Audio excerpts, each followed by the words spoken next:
Ward by J.C. McCrae. A production by Parahuman Audio.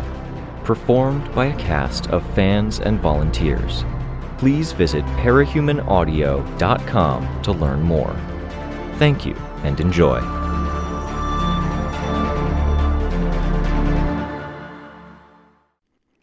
Arc 5, Shadow, Chapter 4. "You're pissed," Sprite replied. "Why?" I asked again, stabbing my finger in his direction. He stepped back out of the way of it.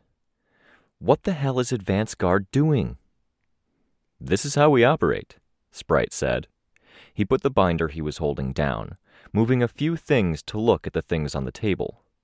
Having verified something or verified the lack of something, he gave Sveta and I his full attention. "We identify targets in need and we handle them. We're good at it." "What about jurisdictions?" I asked. Sprite paused. One finger tapped the desk. "This is Foresight's.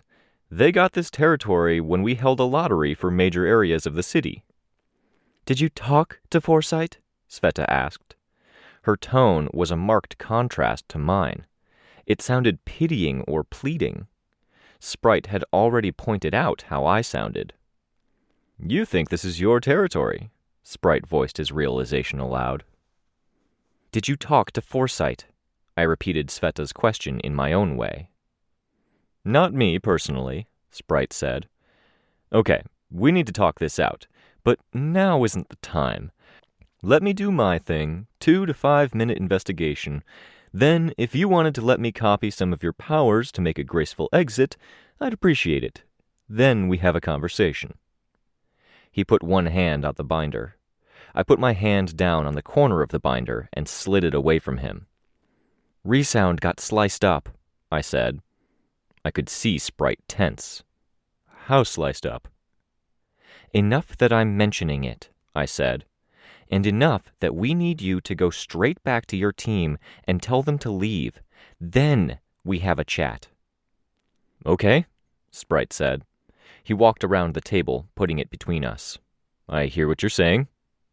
"Time is of the essence here," I said. The change in position worried me. Was he going to bolt? Or anticipating violence from me? I changed my stance, forcing myself to relax my posture. "This isn't the first time we've raided enemy territory, or the first time someone was hurt. We have a pattern we operate by. I handle my part, and I trust the others to handle theirs." "And Cedar Point?" I asked. "We'll be better off in the long run," Sprite said. "Capes aren't liked right now," Sveta said.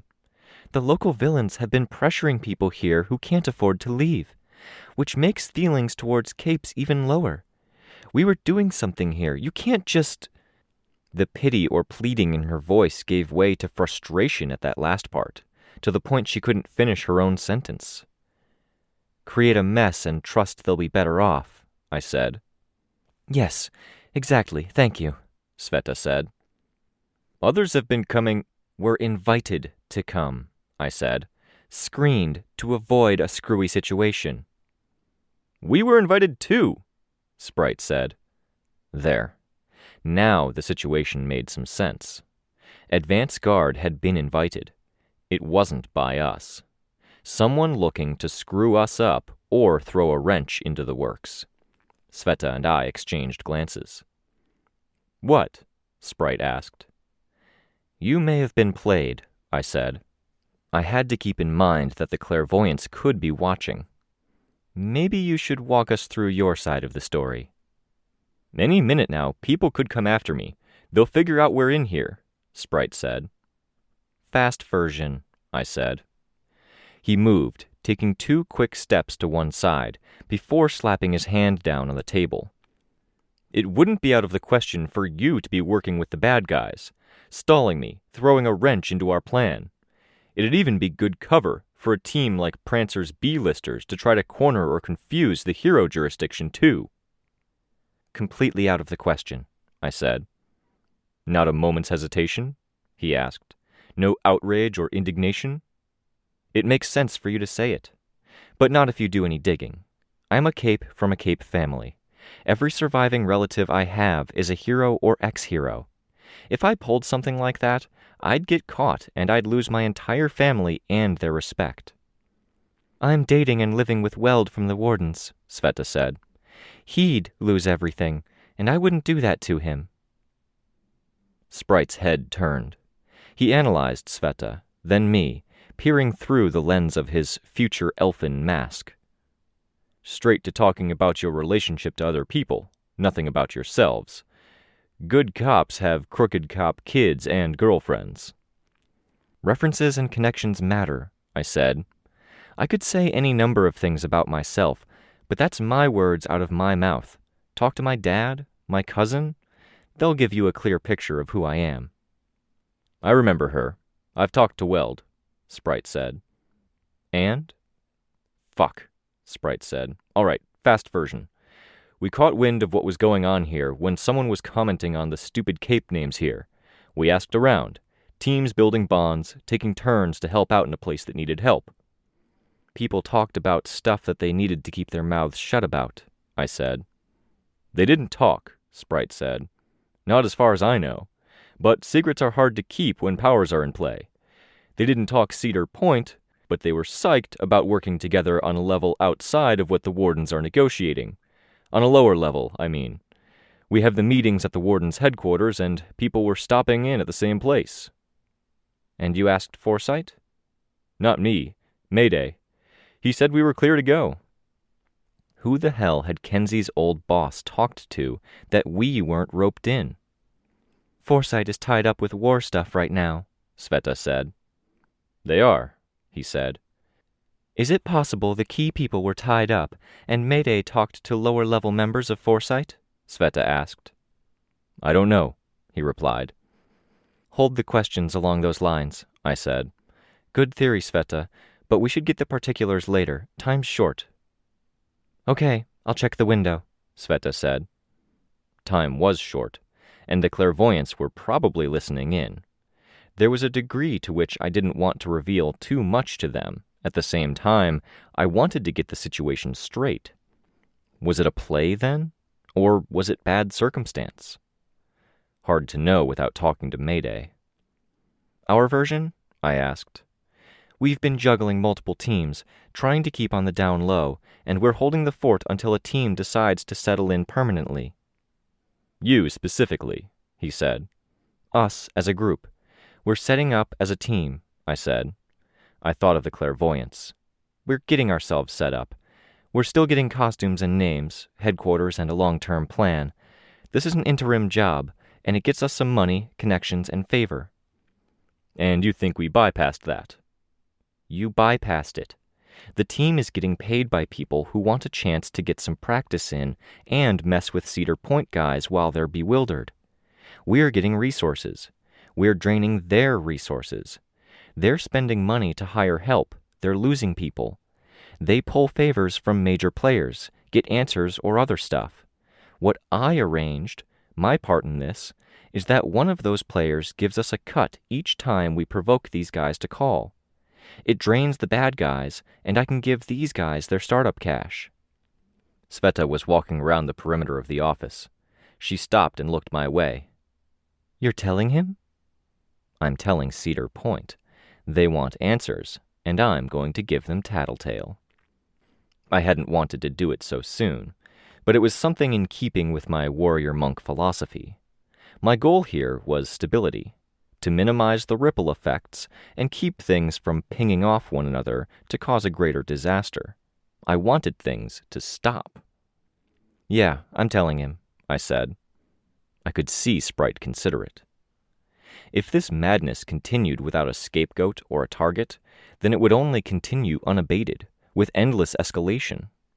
As long as Cedar Point thought they knew what was going on, they would move predictably, rather than windmilling their arms around and stirring up chaos. You were just talking to me about how the company we keep and our references matter. You're working with the villains? Working with heroes. Accepting the big-picture villains are a part of the picture we're not going to be able to shake, and adapting to that. Trust me when I say I do not have any fond feelings for who I'm talking to. If you knew the name and did some digging into my background, you'd know that." He reached down to the table and fidgeted with a carving, the shape only partially blocked out. Wood shavings surrounded it. He didn't give a response, seemingly considering. "Sprite," I said, dead serious. "I don't like the way you're doing this," he said. "I like you, Sprite. I liked our talk before everything went to shit, when we first met, but the feeling is mutual. I don't like how you guys are doing this either." I watched as he nodded slowly. "We were here first," I said. "I'd really like to cooperate with you guys like we're cooperating with other heroes, but either someone's messing with us by giving you a false go-ahead, or you guys fucked up somewhere. Whichever it is, you can't be here." "Or Foresight fucked up," he said. "Or that," I said. I didn't believe it. I repeated myself with more emphasis. "Whichever it is, you can't be here. If you're supposed to be here, it wouldn't be a surprise to us." He flicked the wooden figurine across the table. "Damn it." "Go talk to your people. Convince them to quit this," I said. "I will," he said. "Can I use your powers?" "You don't want to use mine," Sveta said. "If you even can." "You sure?" he asked. "I get an intuitive sense of movement-related powers. Yours seems okay. Coded weird, but I can push past that." "Mine's dangerous," she said. "Yeah," I said. "Be careful." "I'm terrible at careful," he said. He turned to me. "Flight, and shadows of feet and fingers groping for handholds? I don't think that one would move me very far, only by inches." It was the most direct reference to the wretch I'd heard someone make. I wanted to reply, to look normal, and I couldn't. My heart pounded more with the one question and 2 follow-up sentences than it had with all of my irritation and anger at advance guard. "Can you use only the flight?" I managed. "Yes, absolutely," he said. His feet left the ground. "Cover me? We'll take the direct route." I followed, meeting Sveta before we reached the window. As Sprite passed through the open window, I saw the look my friend gave me. I saw it again as I passed through the window, turned around, and put my arm around her waist as she made it through the window in a more than slightly awkward way, prosthetic body not cooperating fully. My arm around her waist, her arm around my shoulder, we flew after Sprite. Airborne, a ways ahead of us, Sprite put his arms out to his sides. Ribbons extended out from his wrists, loose in the air, one from each wrist. I gave him a wide berth as I realized what they were supposed to be. He gave us a sly look over one shoulder, then reached out. The ribbon moved faster than the eye could follow. He reached for a ventilation duct on a roof. He pulled himself to it in a very familiar way, reached out with the other, and through a combination of flight and use of the 2 ribbons, sped well ahead of us. I realized what it was I was seeing. "I'm kind of not a fan of these guys," I said. "I kind of get what you mean," she said. With the wind in my ears, I looked at her to track what she was saying better. The look on her face broke my heart a little. It was a longing look, where she didn't take her eyes off of Sprite and his casual use of her power until he was out of sight. A trash can was knocked down here, the contents blown around by the wind. A section of roads had cracks in it that I was pretty sure weren't from the road settling. In the distance, I heard Love Lost's scream. The mob. She and Nailbiter had returned to the scene, it seemed. I reached for my phone and I hit the button. "It's me. Update?" "I can talk? Are you there? Did you leave?" Kenzie. Look-see. "I don't think they're listening in on phones, no," I said. "Codenames only, to be safe." "Codenames. It's Look-see here with Capricorn. He's on the phone. I lost track of who with. I'm at the perimeter. Are we good to go?" "Not yet," I said. "Hand me over to Capricorn as soon as he's free." "Can do." Closer to the scene where the fighting had initially broken out, things were more chaotic. I stopped at a rooftop to try to get a sense of it all. 8 members of the 12 initial advance guard capes were present. Sprite was near someone I presumed was Mayday, a guy who wore a costume with red and black armor panels and a cape that covered one shoulder. "Handholds and footholds?" Sveta asked, quiet. I pressed the phone against my chest to muffle it. "Yeah, I guess." "That's the wolf? I saw the expression on your face." In the midst of the fight, advance guard was actually faring well enough, even though I couldn't tell where 4 of their members were. Sprite was having a conversation with Mayday as villains approached them, crowding in. Mayday raised a hand, palm flat, and then brought it down so it pointed forward. Villains started scrambling out of the way. From the distance, a flare of red light rose against the blue sky at the horizon, framed with something shadowy and dark that made it stand out clearly. It was deceptive in its general oblong shape, which became a circle and became oblong again, and its apparent lack of depth. I realized what it was and put my hand at Sveta's arm in case I needed to pull her away. A projectile of some sort. It soared toward us and touched down in the middle of the battlefield, with Mayday running to intercept it, getting clipped by one of Nailbiter's claws on the way. It hit him, almost dead on, and smashed into the road like water might, a mess of red strands that glowed to the point they were almost neon, in a sea of darker and darker strands. The webbed ball dissipated, broke up, the lines spreading out to run through, around, over, and under almost everything on the ground. The larger portion of the mass skidded nearly 100 feet before breaking up. Mayday's team had been carried along with the skid, and as the strands dissipated, they were on their feet, standing in formation.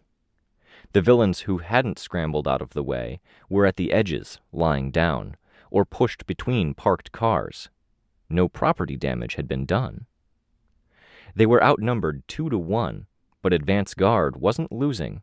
They looked battered.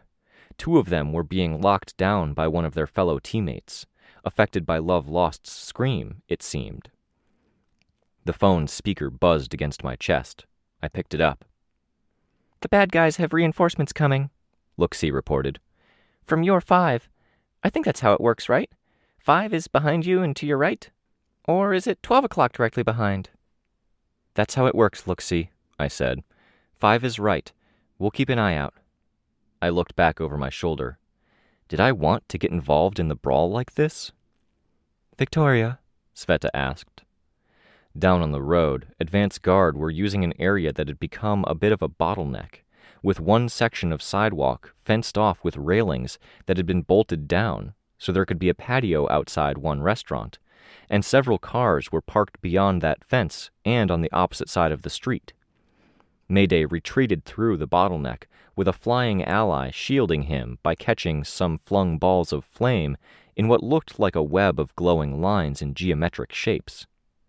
Mayday raised both hands, palms flat, forming a Y, and then brought them down. In the distance well behind him, twin flares of red energy appeared at the horizon. One of them might have been headed straight for me. I fixed my grip on Sveta's arm, then carried her skyward. Up, away, clear of the immediate fight, until the figures on the battlefield were specks. I stopped there, at a height I was pretty sure the clairvoyants couldn't track me, where the phone I held still had 2 bars of signal. Comfortably away, secure and private. Close enough to see if the reinforcements appeared. "Scary, being up this high," Sveta said. "Scarier that you aren't answering my question." "Sorry," I said. "Don't be sorry. Answer me." I nodded. The sick feeling that had hit me when Sprite had commented on the wretch's existence hadn't gone away.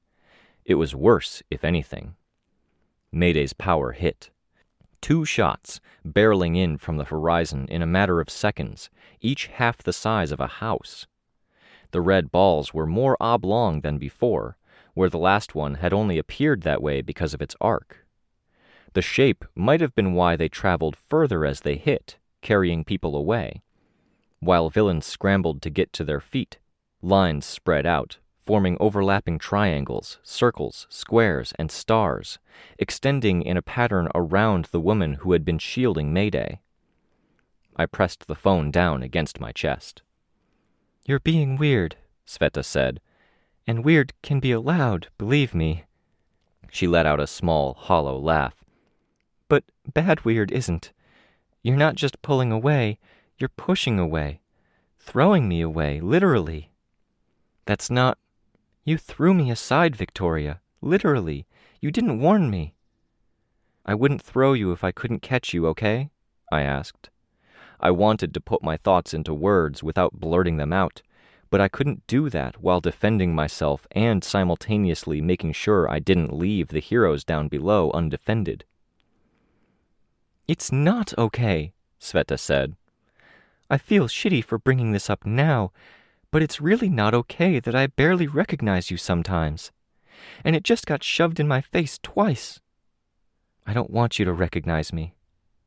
Not that. Mostly not that. I'm glad you're okay again. I'm glad I can communicate with you without bringing every conversation back to the topic of your sister." I flinched. I didn't blurt, but I did voice something safe and reliable, something I'd already said, because it was safer than that. "It's the wolf." "That doesn't tell me anything. Sprite told me more than that. I really don't want to find out stuff from other people instead of you, Victoria." My force field moves with a mind of its own," I said. She didn't retort, and it was my instinct that I'd hear her retort. That wasn't based on her, not on the time we'd spent together at the hospital, where we'd kept each other company, communicated, shared a computer, and tried to keep each other sane. It was based on what I'd want to do. She'd been pressing me, attacking, aggressive. Were it my old self, without the 2-year-long reality check, I wouldn't have been able to just stop after being on that verbal offensive. I would have pressed. She didn't. "Since the hospital," I said, for elaboration. "Moves on its own? Does it make you move?" she asked. I shook my head. "But it fits your body." "Not anymore," I said. "Not this body." I didn't elaborate, because I didn't have it in me. I waited, let her put it together. I saw her expression change, and I focused instead on advance guard against Hollow Point below us. We were higher up than a 10-story building would be. "Sorry," I said, "having this conversation with you when you can't storm off or walk away." "Don't drop me," she said. I nodded, stiff. She shifted her grip, extending an arm to reach for my shoulder. Her prosthetic foot tapped against mine, then her toe settled on top of it. I held my foot rigid while she pushed herself up a bit, pulling on my shoulders until she'd raised up. It took some doing, and it took me realizing and helping her a bit, but she found a position where she could wrap her arms around me in a hug. My eyes remained on the scene below as I hugged her back with one hand. My other hand still held the phone against my chest, and Sveta's hard chest pressed hard against the back of my hand. It hurt, and I didn't make her stop. I wanted to hug tight, but the pain reminded me it didn't matter, because it was only her shell. "Thank you," I said, instead. "Thank you. Thank you." "Idiot, moron, tell me." "I haven't even told Mrs. Yamada." "Lame brain. You don't think I 100% get it? You don't think this stuff makes sense to me? More than anything or everything else?" "Maybe I didn't want it to be got," I said. She moved her head, knocking it against mine. She did it again. It made me think of the hospital, of a time shortly before she'd left with Weld. A couple of weeks before, maybe. Physiotherapy, working on my manual dexterity. They'd given us video games and controls we could use. Sveta had done a lot of it, and picked up more of it for the social aspect, so she'd joined me to egg me on. She'd done the head knock out of frustration then, too. I'd been so focused on trying to get movement out of my hands and translate that to the controls that I hadn't been paying much attention to the game. It was a bittersweet memory, which was about as good as things had gotten then. 2 or so weeks later, Weld had gone to see her. I could remember her anticipation leading up to the meeting. She'd been so upset over the Case 53s defecting en masse from the Protectorate and wards, and Weld's visit had turned that around. It hadn't gone well. I wasn't exactly sure what had happened. Then Weld had come to see me. He'd treated me with more human decency than I'd had out of anyone but my therapists, patient advocate, or other patients for months. He'd been patient, ignored my ramblings. He'd been gentle, asked what he could do for me. It couldn't have been easy. I'd been a mess. I'd convinced him to go back to her, with a renewed perspective. Later on, I'd given them my blessings. She'd walked away from the hospital with her hero and freedom. Weld had gotten my only real friend, and one of my only unabashed, unpaid-for allies. I drew in a deep breath and sighed. Sveta spoke first. There was a time I was with a team. Things came to a head, a climax. It turned out half of the team had one idea on what we wanted, and the other half had another. Blood was shed. People died. Really, really cool people. The deaths weren't as bad as the betrayals. I don't want this to be a repeat of that. Neither do I. So I want to ask, because I didn't ask then. What the hell are we doing? Sveta asked. Hugging, trying to keep this situation from getting too out of control. Whatever reinforcements Kenzie had mentioned hadn't caught up with us yet. The battle lines were separating now.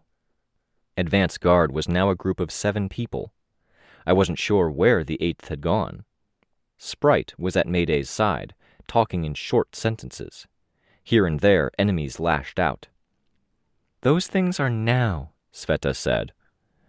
I think we know what it is to be powerless, and to be stuck like that, and not always having people able or willing to help.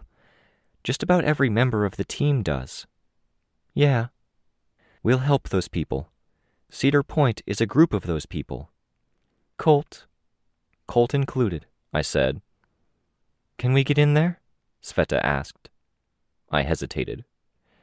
This is our jurisdiction. I put the phone to my ear. Look, see? Heyo. Where are those reinforcements? Fighting in the ranks. They're gathering themselves together. 8 more. Okay, is Capricorn there? He's on the phone, talking to Foresight now. I want to move now, before this ends one way or the other. Have him hang up and give him the phone. We make an appearance. I pulled the phone away from my ear at the enthusiastic noise she made. I'm here, Capricorn said, on the other line. I spent 5 minutes on the phone with Natalie before giving up. Giving up? I remembered trying to convey the situation with hook line and kitchen sink, before having to resort to video evidence. Maybe we'd need to get her access to Kenzie's feed. I was talking to Foresight. They don't know what's going on with Advance Guard, he added. Neither does Advance Guard, apparently. It's time. We should act before things get worse. Okay, on our way. ETA 5 minutes. Sveta shifted her grip on me at the same moment I flew straight toward the ground. Her hand slipped from my shoulder and I caught her. Fucking Advance Guard, fucking Prancers people, fucking Wretch, Hospital, Mom, Amy. It couldn't be easy. The thoughts flew through my mind, and I left them behind as I plunged. I slowed and stopped as we reached the ground, still landing hard enough my legs bent, and I nearly dropped to one knee. I'd put us right in the middle of Advance Guard's group. They're friendly, Sprite called out. You sure about that? Shortcut asked. He was on the periphery, holding his polearm. Pretty sure, Sprite said. On the other side of the bottleneck were 16 villains with a scattered few mooks. Mooks augmented with bitter pills tinker stuff, it looked like, foaming at the mouths in a way. Snag was there, in the back. Love Lost had retreated as well. No, there was more to it. There was division in the enemy ranks. Prancer, Moose, Velvet, Etna, and someone who might have been a thinker in one group. They moved and talked to one another like they were cooperating. There was a faint red fog around them, heavier at the ground, at ankle height. Bitter Pill's group had Blue Stocking, the 6 Mooks, Crested, Birdbrain, and Foggy Idea. That group was more visually distinct, all but the Mooks being tidier, and they hung back. The mark between them and Prancer's group was subtle. They were at the edge of the fog, and they held themselves differently. Crested, with his fan, and Birdbrain, with a bullwhip, were the only ones with weapons. Compared to that subtle distinction between Pill's group and Prancer's, the Nailbiter, Love Lost, Snag, Damsel, and a couple of the more violent and dangerous-looking ones, like Sidepiece and Disjoint, were standing such that there was a 15-foot gap between them and the others. Anxiety Chris was in the distant background, perhaps a block away, screaming. His change would be fading soon, I imagined. 18 of them. 7 advanced guard, Sveta and I, with Capricorn and Looksee on the way. Love Lost screamed, and the diagram drawer blocked it. Nobody caught at the edges. I imagined it helped the group had shrunk to 7. "I can't convince you guys to up and leave?" I asked. "Our teleporter's pulling one at a time," Mayday said. "She'd pull us all at once, but the impression got scrambled when the scream hit our thinker." Sidepiece and Disjoint were moving to flank the group, sneaking around a parked vehicle. A diagram wall appeared to block them off. Disjoint hopped up onto the vehicle and was knocked off as Mayday swung a hand in his direction, casting out a tiny version of the red projectile he'd been bringing in from the horizon. As Disjoint landed at her feet, Damsel started cussing him out for getting in her way. "It's going to take a bit," Mayday said. "Gets harder as our group shrinks. Injured go out first, then the less mobile." "They have reinforcements incoming," I said. "Infighting is slowing them down, but the enemy group is going to get larger while yours gets smaller." "We know this," Mayday said. He had a deep, rich voice, which was muffled slightly by his mask. "The thinker I mentioned, map right, showed us before evacuating out." "They have more strong capes than we were led to believe," the diagram woman said. "We need to talk about who you talked to," I replied under my breath. The good guys were stuck, in a way. Powers aside, the vehicles and nearby railing were the only things that kept the Hollow Point villains from charging in all at once. It wasn't that they were that great an obstruction to a group of people like Nailbiter, Moose, or Prancer. It was that they made it so that for people to pass that point, they needed to approach in 1s and 2s. "We need to talk, Prancer," I called out. He didn't answer, verbally or otherwise. There was a dark look on his face, and it was the violent click that grew louder. Not Snag, not Love Lost, but Nailbiter and her fellows.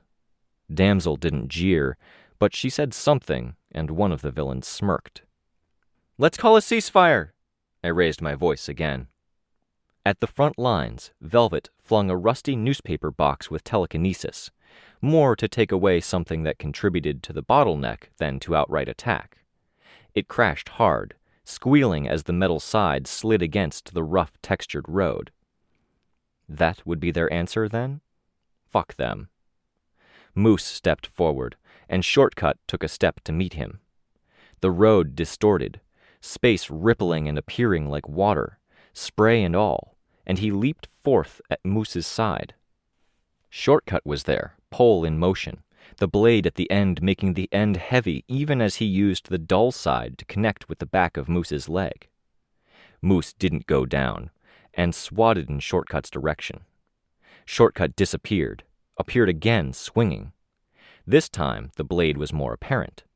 Moose was forced to take a step back. Bitter Pill had a group of 6 men and women around her toward the back. They looked like zombies. Each had their heads lolling back, and black fluid flowed from their mouths like water from the edge of an overflowing sink. She was giving them orders, her voice lost in the other noises. Mayday raised his hand, then brought it forward. The entire assembly of villains reacted. Etna, who wore a revealing robe in glossy silk and a black mask with 6 horns, threw globs of superheated glass.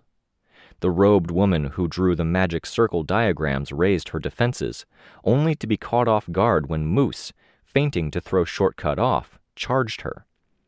Moose's charge meant much of advance guard leapt to the fray, Sprite included, and Bitter Pill gave the order for her zombies to attack.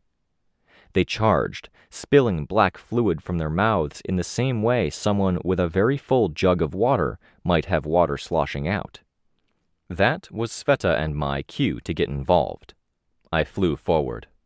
Sveta snatched out with a hand to pull one's ankle out from under it, dragging it into the middle of advance guard's ranks. "Don't hurt them! They're people!" someone called out behind us.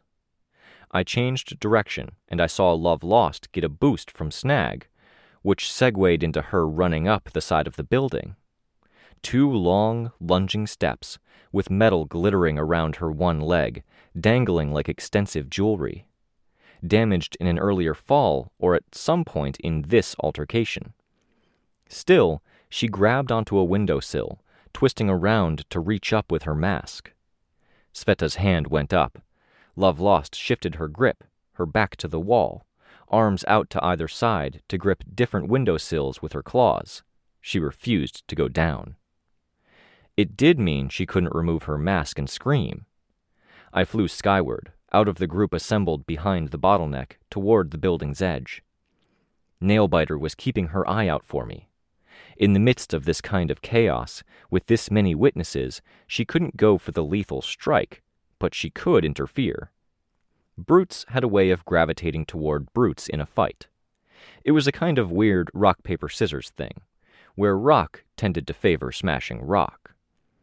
I used my force field to swat aside Nailbiter's claws. So soon after the conversation with Sveta, to bring it out and be acutely aware of it, to think briefly of the hospital, it was disorienting. It made the moment dark. More of Nailbiter's claws shielded Love Lost, keeping me from getting to her and pulling her free. Not directly. I saw Love Lost lower her head and raise her more intact clawed foot. She was using it as another hand. Flying higher, I looked to Sveta. I reached out my hand, and she sent hers to me. She pulled herself to me, then reached down, grabbing Love Lost from above. To hold the windowsill and avoid being pulled down was one thing, but being pulled up was another. Love Lost slashed, raking at Sveta's arm and tendrils. Sveta let go and let Love Lost drop. It was Snag who leaped out, flying in a straight line to catch the woman in one mechanical arm, before she could crash into the midst of the crowd of villains. Sveta pulled herself back down to the ground level. Meanwhile, I flew over the enemy group, putting myself behind the herd of enemies, while they scrambled to do something or get clear of the incoming Mayday projectile. It was intimidating being on the ground, while a ball of abstract energy the size of a one-car garage hurtled toward us. I was pretty sure it was very selective about who it affected, catching people up and depositing them in a way Mayday thought appropriate, but even with that, I found it distracting. I'd put myself close to Bitter Pill and her group, the thinkers, the clever ones. I used my aura to pressure them, to catch their focus while the projectile sailed toward us. It was Crested, folding fan in hand, who turned my way as I walked in their direction. All of the darkness of the hospital was in my eyes. My anger at everyone I couldn't change or fix was in my body language. The aura was one thing, but I could be the focus of those feelings of fear and awe that my power stirred in them. Crested swung the fan. I knew what to expect, and I wasn't surprised when the fan spun, the folded metal slats multiplying, as the fan became a circle that became a spiral, each multiplied slat larger than the last. The effect was reminiscent of an ammonite fossil. A shield of interconnected metal slats that bit into the road and formed a wall between me and them. "Crested!" Bluestocking called out. We need a barrier against... Crest had started to fold it up, but it was too slow. I flew forward, force field up, and hit the barrier, just to add to the intimidation and shake the other guys. I hit the barrier again. It kept them from erecting a defense. Prancer grabbed Velvet and leaped up to higher ground. Others ran for cover in the last seconds. Some tried to approach me, to use the other side of Crest's barrier to defend themselves.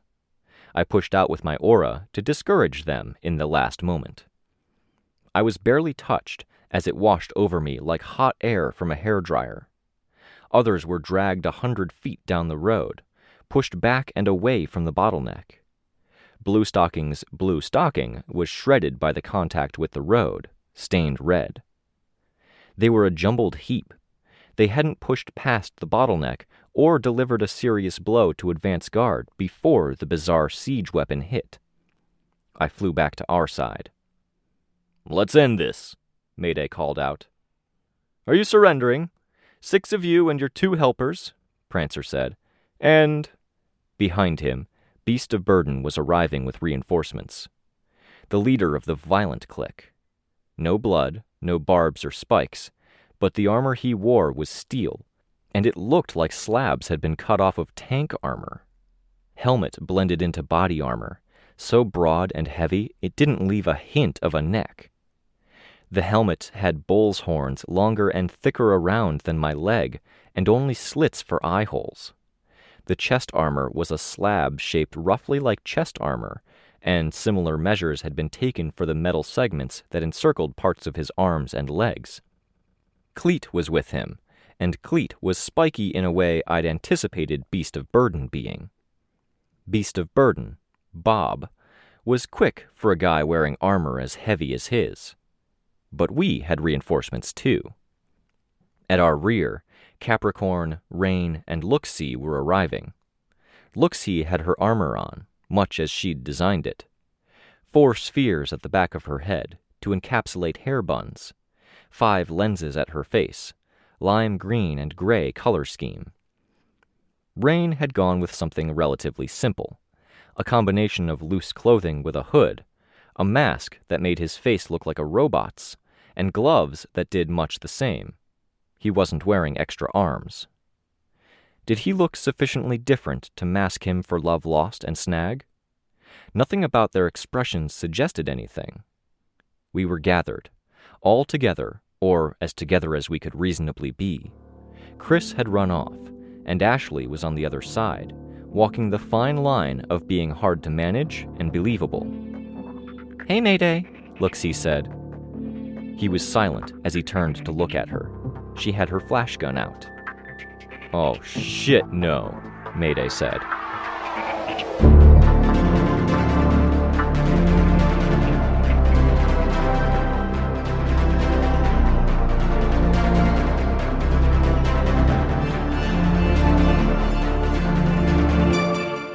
This was a production of Ward by Parahuman Audio.